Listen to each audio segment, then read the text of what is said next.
আমি খুব একটা গাছপ্রেমী মানুষ না হলেও মাঝে মাঝে কিন্তু গাছ লাগাতে আমার বেশ ভালোই লাগে। অনেক দিনের ইচ্ছা ছিল বাড়িতে একটা ড্রাগন গাছ লাগাবো। আসলে ফোনেতে অনেক ভিডিওতেই অনেকের বাড়িতে ড্রাগন গাছ দেখে না খুব লোভ হতো যে আমার বাড়িতেও একটা ড্রাগন গাছ লাগাবো। তো ফাইনালি সেটা আজকে পূরণ হতে চলেছে। সকালে টিফিন খেয়েই ছাদে চলে এসেছি ড্রাগন গাছটা লাগাতে। গাছ কিভাবে লাগাতে হয় বা কিভাবে পরিচর্যা করতে হয় আমি সঠিকভাবে জানি না, তবে ড্রাগন গাছটা কিভাবে লাগাতে হয় সেটা ইউটিউবে একবার দেখেছিলাম।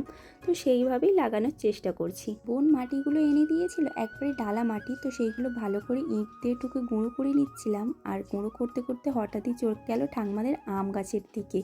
এই বছরে কত মুকুল হয়েছে দেখো, আর ছোট ছোট না আমও চলে এসেছে। মাটিটা ভালো করে গুঁড়ো করে তার মধ্যে দিয়ে দিয়েছিলাম শুকনো গোবর আর বালি, আর এই যে বালতিটা দেখতে পেলে এতেই কিন্তু ড্রাগন গাছটা লাগাবো।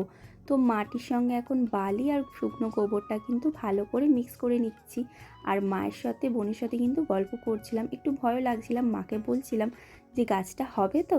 তো মা বলছে লাগা, যদি কপাল তোর ভালো থাকে হবে, আর না যদি ভালো থাকে তাহলে হয়তো মরে যাবে। তোমরাই কমেন্ট করে জানিও তো ড্রাগন গাছটা আমি ঠিকঠাকভাবে লাগিয়েছি কি না, আর এর মধ্যে কি কি দিতে হয় বা কি কি দিলে গাছটা আমার বেঁচে যাবে বা ড্রাগন গাছটা আমার ভালোভাবে হবে।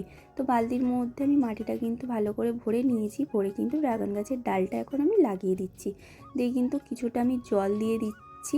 আমি তো তেমন গাছপালা লাগাই না, মাঝে মাঝেই লাগাই। আর যখন গাছপালা লাগাই তখন কিন্তু আমি অনেকবার ঠাকুরকে ডেকে তারপরই গাছপালা লাগাই, নাহলে গাছটা না হলে না খুব মন খারাপ।